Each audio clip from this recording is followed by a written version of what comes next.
Madhabdi chemist and druggist অ্যাসোসিয়েশনের বিরুদ্ধে অপপ্রচারকারীদের প্রতিবাদে 1 ফেব্রুয়ারি প্রেস ব্রিফিং অনুষ্ঠিত হয়েছে।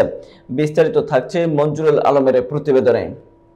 অ্যাসোসিয়েশনের সাধারণ সম্পাদক মোহাম্মদ শহীদুল্লাহ লিখিত বক্তব্যে জানান, কিছু কুচক্রী মহল মাধবদী কেমিস্ট অ্যান্ড ড্রাগিস্ট অ্যাসোসিয়েশনের নির্বাচিত কমিটির বিরুদ্ধে অপপ্রচার চালাচ্ছে।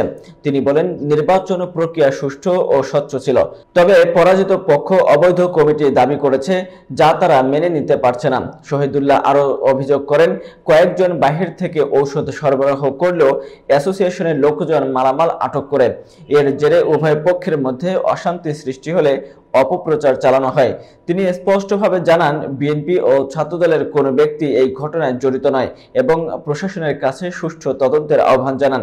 এ সময় উপস্থিত ছিলেন অ্যাসোসিয়েশনের সভাপতি ওয়ালেদ সরকার, আব্দুল হাই উজ্জ্বল, সোহরাব হোসেন, মোহাম্মদ জাহাঙ্গীর, নূর মোহাম্মদ, আকাশ ভুইয়া, রাসেল মাহমুদ, রাশেদুল ইসলাম এবং মঞ্জুর আলম।